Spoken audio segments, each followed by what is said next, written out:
Yeah.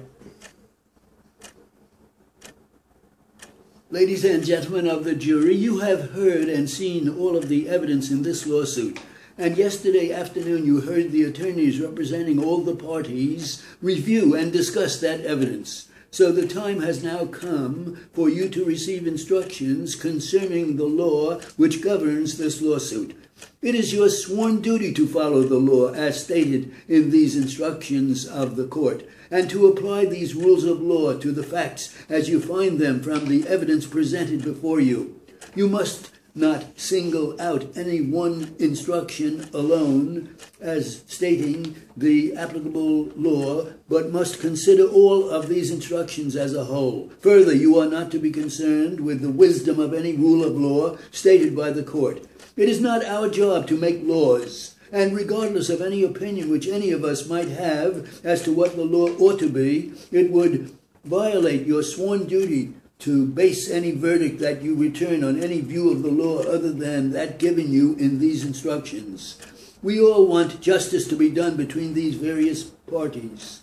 And justice in this lawsuit depends to a large extent on the willingness of each one of you to find the truth as to the facts from the evidence presented before you, and to arrive at your verdicts by the application of the same rules of law. You were selected and sworn last week as jurors to try the issues of fact presented by the allegations of the complaint of plaintiffs, Mr. James and Mr. Clark, and the answers thereto of the defendants, Pioneer Electric and Mr. Terry. You will also be trying the issues of fact presented by the cross-complaint of Pioneer against Mr. Terry.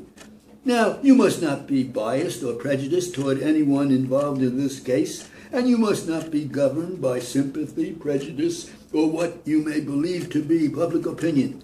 Rather, you should consider carefully and impartially all of this evidence, follow the law as stated to you at this time by the court, and arrive at the verdicts which you think are just, fair, and right under all of the proof you have seen and heard.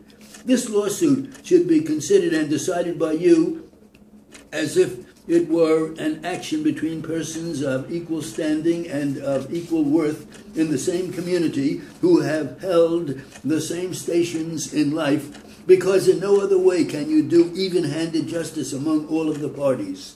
This being a civil matter, the burden was on the plaintiffs to have proved every essential element of their claims by a preponderance of the evidence.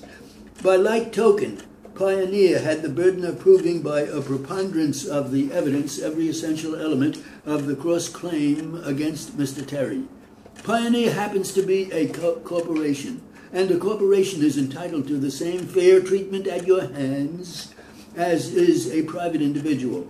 In the eyes of the law, a corporation is a person, and all persons, including corporations, stand equal before the law and are to be dealt with as equals in this court of justice.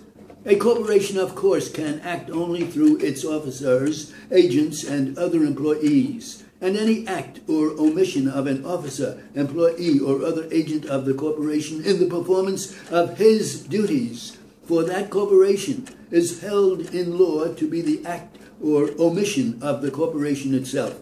Now, we mentioned preponderance of the evidence. To establish by a preponderance or the greater weight of the evidence means to prove that something is more likely so than not so.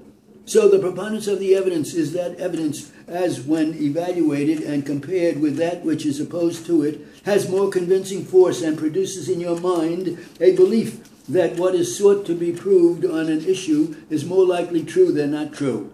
Whoever asserts the affirmative of any issue in court must prove that issue by the preponderance of the evidence. But proving the affirmative of an issue by such preponderance does not require that degree of proof as produces absolute certainty, because in human affairs absolute certainty is very rarely possible. You may properly find the truth as to the facts from either direct evidence or circumstantial evidence.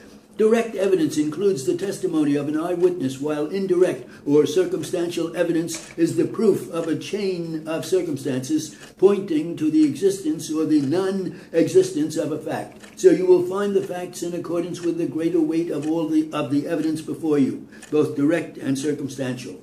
Statements and arguments made by the attorneys are not evidence except when made as a stipulation of fact. Too fast. Too fast?